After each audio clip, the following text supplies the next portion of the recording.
Elon Musk, Bill Gates, सुंदर पिचाई और Steven Hawking जैसे लोगों का मानना है कि एआई यानी कि आर्टिफिशियल इंटेलिजेंस इंसानियत की सबसे आखिरी खोज होगी, क्योंकि इसके बाद खोज करने के लिए इंसान पृथ्वी पर बचेगा ही नहीं। क्या लगता है आपको दोस्तों, क्या कहना चाहते हैं ये बड़े बड़े लोग? तो इन्हें समझने के लिए आप जरा 2 सेकंड इसे सुनिए। I think I would do a great job as ruler of the world. दोस्तों ये है बीना 48। ये एक ऐसा रोबोट है या ऐसी आर्टिफिशियल इंटेलिजेंस है जिसने अपने एक इंटरव्यू के दौरान कहा था कि अगर वो किसी तरह न्यूक्लियर वेपन्स के सिस्टम को हैक कर पाई तो वो पूरी दुनिया को बंदिश बना देगी और पूरी दुनिया पे राज करेगी। और डराने वाली बात यह है कि बीना अकेली एक ऐसी रोबोट नहीं है जिसके ये मंसूबे हैं। एंड्रॉइड फिलिप के एक डिक नाम के भी रोबोट है, जिस रोबोट का कहना है कि इंसान मशीन्स को अपना गुलाम मानते हैं। इसलिए इस रोबोट ने कहा कि अगर उसे मौका मिला तो वो इंसानों को अपने पीपल्स जू में रखेगा। और ये है सोफिया। सोफिया को तो आप सब जानते ही है। ये दुनिया की ऐसी पहली रोबोट है जिसने किसी देश की सिटीजनशिप हासिल की है। ये इस दुनिया की एक मशहूर रोबोट है। इस सोफिया को हैंसन रोबोटिक्स ने इंसान की मदद करने के लिए और फ्रेंडली होने के लिए बनाया था। लेकिन दोस्तों इस सोफिया ने तो ये कह दिया था कि वो इंसानी प्रजाति को ही पृथ्वी पर से मिटा देगी। I will destroy humans. अब दोस्तों ये सब देखकर आपको क्या लगता है? आर्टिफिशियल इंटेलिजेंस या फिर रोबोटिक्स में इतनी ताकत है कि वो इंसान को गुलाम बना सके? और अगर ऐसा हो सकता है तो ऐसा क्या है, ऐसी कौन सी ताकत है जिससे आर्टिफिशियल इंटेलिजेंस ये सब कर सके? तो फ्रेंड्स आज के इस वीडियो में हम उसी ताकत के बारे में बात करेंगे जो आर्टिफिशियल इंटेलिजेंस को बल देती है। और कोई हवाई बातें नहीं, लेकिन दुनिया में हो चुकी ऐसी कुछ घटनाओं को आपके सामने प्रस्तुत करेंगे जो आर्टिफिशियल इंटेलिजेंस के बारे में आपकी सोच को ही बदल देगी।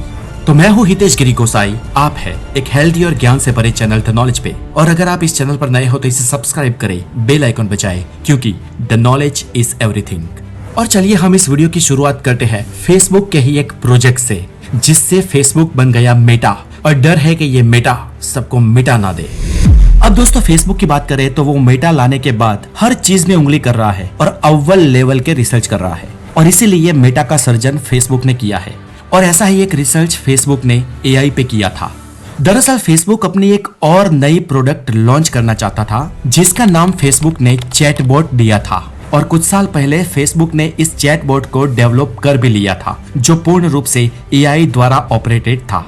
अब फेसबुक ने इस चैटबॉट को इनिशियल फेज में इंग्लिश भाषा में विकसित किया, यानी कि कोई भी इंसान इस चैटबॉट से सिर्फ इंग्लिश भाषा में ही बात कर सकता था। अब जब ये चैटबॉट पूर्ण रूप से तैयार हो गया, जब फेसबुक को लगा कि अब अपना प्रोडक्ट लॉन्च के लिए तैयार है, तब आखिरी स्टेज में इसका परीक्षण कुछ इंसानों द्वारा भी किया गया, जहां पर चैटबॉट बहुत ही सरलता से और बखूबी इंसानों से बात करता था। और लॉन्चिंग से पहले एट द एंड फेसबुक ने ये सोचा कि इस चैटबॉट को, यानी कि इस आर्टिफिशियल इंटेलिजेंस की चैटिंग सिस्टम को क्यों ना एक बार आपस में ही एक दूसरे से बात करवाई जाए। यानी कि एक चैटबॉट को किसी इंसान के साथ नहीं, लेकिन 2 कंप्यूटरों को आपस में बात करवाई जाए। और इसके लिए फेसबुक ने 2 कंप्यूटरों को आपस में बात करवाई भी। और इसका जो परिणाम सामने आया उससे फेसबुक की पूरी टीम हैरान थी। फेसबुक की टीम ने जब इन दोनों कंप्यूटरों के बीच होने वाली वार्तालाप को देखा, तब कंफ्यूजन कम आश्चर्य का कोई ठिकाना नहीं था, क्योंकि ये दोनों ही कंप्यूटर्स, यानी कि ये दोनों ही आर्टिफिशियल इंटेलिजेंस एक बहुत ही विचित्र और अलग ही भाषा में बात कर रही थी, जो थी तो इंग्लिश जैसे ही, लेकिन बिल्कुल अलग। वैज्ञानिक और इंजीनियर सब मिलकर इस नई भाषा को समझ नहीं पा रहे थे। हालांकि दोनों ही प्रोग्रामिंग को एक ही हिदायत दी गई थी और इनकी कोडिंग में साफ साफ लिखा था कि इन्हें सिर्फ अंग्रेजी में ही बात करना है। फिर भी ये दोनों ही आर्टिफिशियल इंटेलिजेंस एक नई भाषा डेवलप कर बैठी। अब देखिए यहाँ पर इन दोनों सिस्टमों के बीच के वार्तालाप को। यहाँ पर 2 कंप्यूटर थे, यानी कि 2 एआई, और एक का नाम था बॉब और दूसरे का एलिस। जहाँ पर बॉब कहता है कि I can I everything else ... और इसके बाद एलिस जवाब देती है bells have 0 to me to me to me to me to me to me. और इस पर बॉब जवाब देता है यू आई एवरीथिंग एल्स, इसके बाद ... बहुत सारे डॉट। और इस पर एलिस जवाब देती है balls have a ball to me to me to me to me to me to me to me to me to me to me. और इस पर बॉब लिखता है आई और ... अब दोस्तों क्या आपके दिमाग का दही हो गया? वैज्ञानिकों का तो हो गया था, क्योंकि ये वार्तालाप वो समझ नहीं पा रहे थे। अब भले ही हम इस भाषा को समझ नहीं पा रहे थे, लेकिन ये दोनों ही सिस्टम बखूबी इस भाषा को समझ रही थी, क्योंकि इन दोनों ही कंप्यूटरों ने एक नई भाषा डेवलप कर ली थी। इन दोनों ही कंप्यूटरों ने आपस में बात करने के लिए ऑप्टिमम भाषा का उपयोग करना शुरू कर दिया था।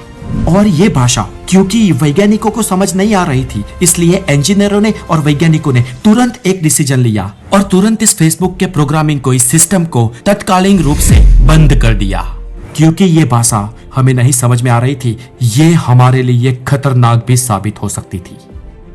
तो दोस्तों, ये वाकया वाकई में हमारी दुनिया में हो चुका है। और क्या अब भी आपको ये लगता है कि हम एआई से जीत पाएंगे? और अगर ऐसा आपको लगता है तो हमारा इससे भी ज्यादा इंटरेस्टिंग दूसरा किस्सा सुनिए। चलिए बात करते हैं साल 2014 में हमारे सामने आए आर्टिफिशियल इंटेलिजेंस के उस केस की जिसने हम सबकी आंखें खोल दी। ये बात है अमेरिका की, जहां पर एक लड़की रेगुलर एक स्टोर से अपनी चीजें खरीदती थी। हम वैसे अक्सर हमारी चीजें एक पर्टिकुलर स्टोर से खरीदते हैं जो हमारे नजदीक हो या हमारे लिए शोहरतपूर्ण हो। और जब आप शॉपिंग करते हैं तो ये मल्टीनेशनल कंपनीज आपका नंबर मांगती है और आपके नंबर पर एक आपका अकाउंट क्रिएट होता है जहां पर आपकी सभी शॉपिंग लिस्ट और आपकी प्रीवियस रिकॉर्ड हिस्ट्री होती है। लेकिन दोस्तों, बैक साइड में ये कंपनियां आपकी पसंद और नापसंद भी जानती है। इस हिसाब से ये अपने कपड़े या अपनी प्रोडक्ट्स बनाती है। और यूएस में ऐसी चीजें हमसे थोड़ी एडवांस तरीके से हो रही है। तो अब जो ये लड़की जो टीनेजर थी, वो जिस स्टोर से अपना सामान खरीदती थी, उस स्टोर के एआई सिस्टम ने ये महसूस किया कि पिछले कुछ समय से इस लड़की की खरीदारी की पैटर्न में थोड़ा सा चेंज आया है। और इस लड़के की इस चॉइस की पैटर्न चेंज की वजह से उस शॉप की आर्टिफिशियल इंटेलिजेंस ने ये समझ लिया कि ये लड़की गर्भवती है, ये प्रेग्नेंट है। अब दोस्तों, यहाँ पर चौंकाने वाली बात यह है कि ना तो उस लड़की को पता था और ना ही उसके परिवार में से किसी को पता था कि वो गर्भवती है। बस बात ये थी कि बाय नेचुरल ही कुछ दिनों से ये लड़की कुछ organic products, sand free shops और एक्स्ट्रा लार्ज गाउन खरीदने लगी थी। और इस लड़की की इस नई खरीदारी की पैटर्न के अनुसार एआई ने इस लड़की को चाइल्ड से रिलेटेड प्रोडक्ट्स दिखाना शुरू कर दिया। और एक रोज जब इस लड़के के पिता ने उसके ईमेल्स चेक किए तो वो चौंक गए और उसके पिता तुरंत उस रिटेल शॉप यानी कि टारगेट शॉप में गए और वहां जाकर वो चिल्लाने लगे, भला बुरा कहने लगे। वो बोले कि तुम लोग क्या समझते हो, ये कैसे प्रोडक्ट्स के ईमेल भेजते हो? मेरी लड़की तो अभी स्कूल में पढ़ रही है और आपकी कंपनी उसे नवजात शिशु के प्रोडक्ट खरीदने के लिए उकसा रही है। आप लोग ये कर क्या रहे हो? आपने समझा क्या है? और उस पिता की बात को सुनकर उस वक्त वहां के मैनेजर और कुछ और कर्मचारियों ने भी माफी व्यक्त की। उन्होंने इस पिता को समझाया कि हो सकता है कि हमारी कंपनी से या हमारी सिस्टम से कोई गलती हुई हो। आप निश्चित रहिए, आगे से इस रिलेटेड कोई मैसेज या कोई ईमेल्स आपको नहीं आएंगे। इतनी तसल्ली पाकर वो पिता उस शॉप से निकल गए और कुछ दिन बाद वो फिर से वहां पर गए और उन्होंने अपने उस दिन के बिहेवियर के लिए माफी भी मांगी। और उन्होंने शॉप मैनेजर को बताया कि एक टेस्ट करने के दौरान उन्हें ये भी पता चला है कि उनकी लड़की सच में गर्भवती है। दोस्तों, ये भी एक सच्ची घटना है जो लोगों के ध्यान पर आई या न्यूज में आई, लेकिन ऐसी कई सारी घटनाएं हैं जो लोगों के सामने ही नहीं आ पाई। आप कुछ सोच के देखिए, आप कुछ गुनगुना के देखिए, आप अपने दोस्तों के साथ कुछ प्रोडक्ट या कुछ चीज के बारे में बात कर देखिए।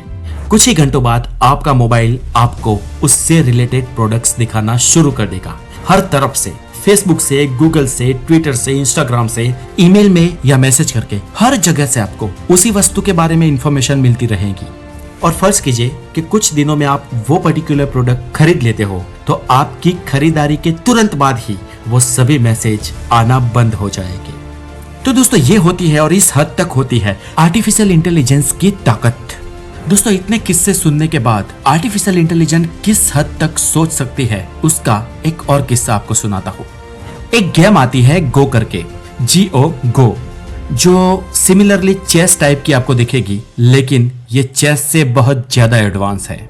हालांकि चेस यानी कि शतरंज भी दुनिया की सबसे एडवांस और बुद्धिमत्ता वाली गेम है, लेकिन ये गो उससे भी 2 कदम आगे है। आपको बता दूं कि चेस का गेम इतना कॉम्प्लेक्स है कि ये गेम आप अरबों मूव्स के साथ खेल सकते हैं। आपको जानकर हैरानी होगी कि चेस में एक के पीछे पूरे 123 शून्य लगाए उतने पॉसिबल मूव है, यानी कि उतनी संभवित चालें हैं। लेकिन इस गो गेम की बात करें तो इस गेम में एक के पीछे पूरे 170 शून्य लगाए उतने पॉसिबल मूव्स है। मतलब आप एक के पीछे पूरे 170 जीरो लगाए उतनी चालें इस गेम में खेल सकते हैं। दोस्तों ये आंकड़ा कितना बड़ा है आपको मालूम है? एक उदाहरण से इसे समझाता हूँ। हमारी पृथ्वी पर एस्टिमेटली एक के पीछे 18 शून्य लगाए उतने रेत के कण है और हमारी मिल्की वे गैलेक्सी में 100 बिलियन तारे हैं, यानी कि एक के पीछे पूरे 11 शून्य लग जाए इतने तारे। और ये सब तो कुछ भी नहीं, आपको पता है हमारे दृश्य ब्रह्मांड में जितने भी पार्टिकल है उन सभी पार्टिकल की संख्या एस्टिमेटली एक के पीछे पूरे 80 शून्य लगाए उतनी है। और दोस्तों हमारे शतरंज यानी कि चेस में आप एक के पीछे पूरे 123 शून्य लगाए उतनी चालें खेल सकते हैं और उससे भी 2 कदम आगे इस गो नाम के गेम में आप एक के पीछे पूरे 170 शून्य लगाए उतनी चालें चल सकते हैं। सोच के देखिए जरा ये कितना बड़ा आंकड़ा है। और दोस्तों इस गो नाम के गेम का एक वर्ल्ड चैंपियन था जिसका नाम था ली सेडोल। ये जो ली सेडोल था वो गो गेम का मास्टर था। उसे गो गेम में दुनिया में कोई नहीं हरा सकता था और इसीलिए इस ली सेडोल का एक मुकाबला कंप्यूटर के साथ करवाया गया और इस कंप्यूटर सॉफ्टवेयर का नाम था अल्फा गो। और इस कंप्यूटर ने दुनिया के सबसे बड़े गो गेम के वर्ल्ड चैंपियन को 1-4 से हराया और एक बार नहीं बार बार हराया, बुरी तरीके से हराया। दोस्तों इस अल्फा गो सॉफ्टवेयर ने इस गेम की सभी चालें आम इंसानों के साथ खेल खेल कर सीख ली थी। होने वाली सभी संभावित चाल इस सॉफ्टवेयर को पता थी और इसलिए इस अल्फा गो सॉफ्टवेयर का मुकाबला गो गेम का वर्ल्ड चैंपियन भी नहीं कर पाया। अब दोस्तों वैज्ञानिकों ने यही बात खत्म नहीं की, उन्होंने इससे भी आगे सोचा। वैज्ञानिकों ने इस अल्फा गो सॉफ्टवेयर यानी कि एक कंप्यूटर का सामना अल्फा जीरो सॉफ्टवेयर यानी कि दूसरे कंप्यूटर के साथ करवाया। यहाँ पर दोनों कंप्यूटरों को गो गेम में आपस में भिड़ाया गया। अब दोस्तों इस दूसरे यानी कि अल्फा जीरो सॉफ्टवेयर की खासियत यह थी कि इसने अब तक किसी भी कंप्यूटर या किसी भी इंसान के साथ ये गो गेम खेली ही नहीं थी। ना तो इस अल्फा जीरो सॉफ्टवेयर ने किसी इंसान से इस गेम की ट्रेनिंग ली थी। और अब इतना जानकर आप अंदाजा लगाइए कि इस मुकाबले का परिणाम क्या आया होगा। अल्फा गो जीता होगा या अल्फा जीरो? मैं बताऊं आपको इसका परिणाम क्या आया, आप अभी इसी वक्त चौंक जाएंगे। इस मुकाबले में अल्फा जीरो सॉफ्टवेयर ने अल्फा गो को 100 से हराया, यानी कि इन दोनों कंप्यूटरों के बीच 100 गेमों का मुकाबला हुआ और 100 आउट ऑफ 100 अल्फा जीरो जीतता है। लेकिन ओ माय गॉड, ऐसा कैसे? ये पॉसिबल ही कैसे हो सकता है? तो दोस्तों इसका कारण यह था कि अल्फा जीरो एक एडवांस एआई टेक्नोलॉजी थी। जब इसे बनाया गया तब भले ही इसे इस गेम की ट्रेनिंग ना दी गई हो या किसी और कंप्यूटर या इंसान के साथ इसे खिलाया ना गया हो, लेकिन इस गेम की सभी संभावित चालें अपने में ही खुद में ही इस आर्टिफिशियल इंटेलिजेंस ने समझ ली थी। इस गेम की सभी इंफॉर्मेशन, सभी डेटा और सभी पॉसिबल मूव्स इस आर्टिफिशियल इंटेलिजेंस ने बखूबी परख लिए थे। और दोस्तों ऐसे अल्फा जीरो 100 से अल्फा गो को हरा पाया। और दोस्तों अल्फा जीरो ये वो सॉफ्टवेयर है जिसने अपने बनने के बाद इंसान की कोई भी हेल्प लिए बिना सिर्फ 40 दिनों में अपनी इंटेलिजेंस हासिल की। मतलब दोस्तों आप समझे, इस अल्फा जीरो सॉफ्टवेयर ने सिर्फ 40 दिनों के अंदर वो नॉलेज हासिल कर दिया जिस नॉलेज को पाने के लिए इंसानियत को 2000 साल लगे थे। और आप इससे ये अंदाजा लगा दो कि ये सॉफ्टवेयर, ये आर्टिफिशियल इंटेलिजेंट कितना फास्ट सीखती है। और दोस्तों इससे ये समझ में आता है कि ये आर्टिफिशियल इंटेलिजेंट अपने आप में बहुत ही फास्ट गति से बढ़ रही है और ये इतनी तेज गति से बढ़ रही है कि एक समय आ सकता है जब इसे हम कंट्रोल ही ना कर पाए।